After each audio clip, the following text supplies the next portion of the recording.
just like I had to learn my letters and numbers, almost exactly like the way I came to know my shapes and colors. I'm a little embarrassed. Actually, quite a lot embarrassed, and must use a great deal of restraint not to be swallowed by shame when I tell you how far behind I had been on learning my humans.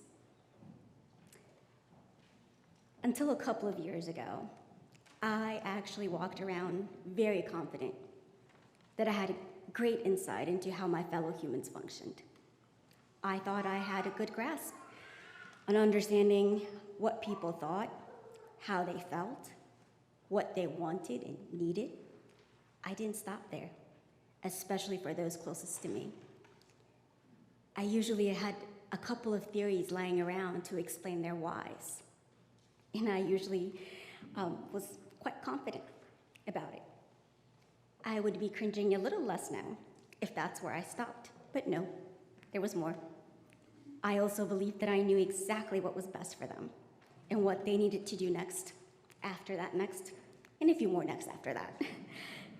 My confidence was not baseless.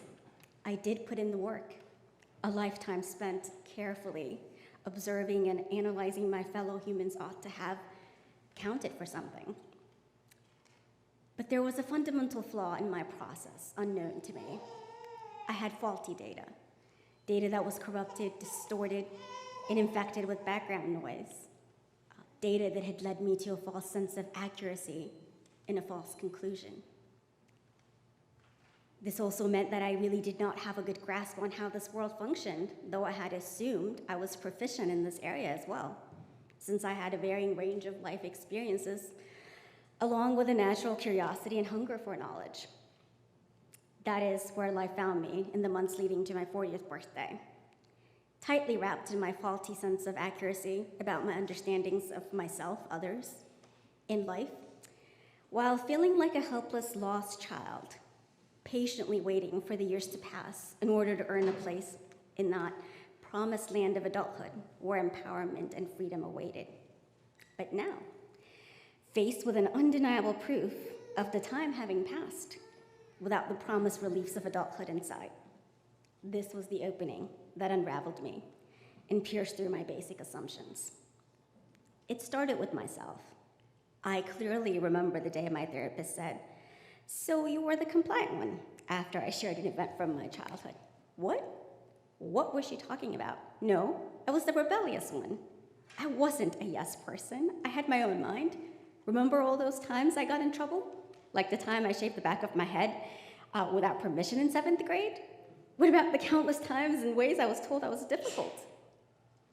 I had an understanding of what it meant to be compliant that I wanted no part in.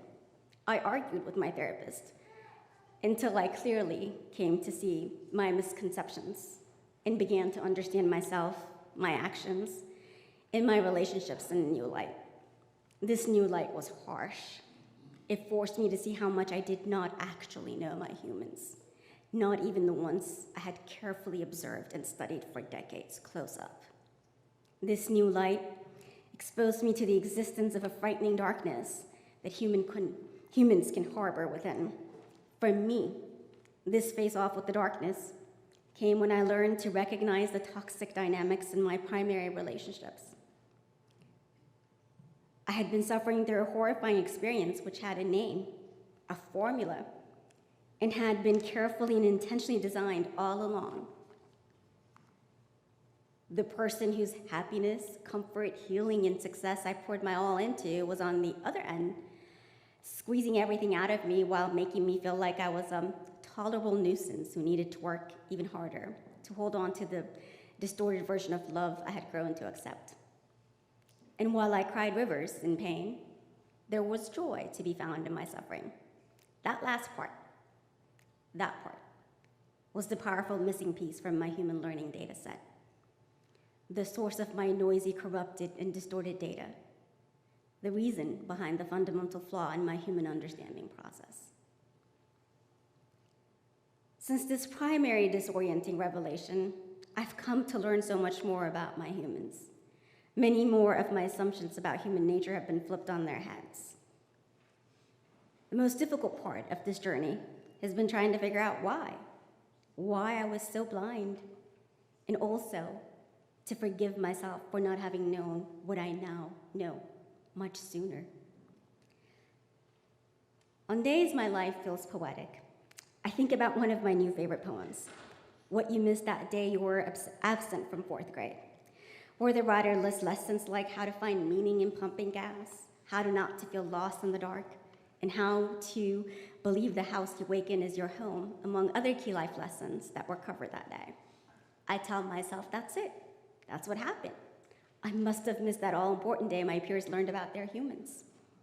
On other days, I pathologize myself and life for the how and why, end up feeling so damaged. While on others, I dig deep to find beautiful spiritual lessons and make it all make sense.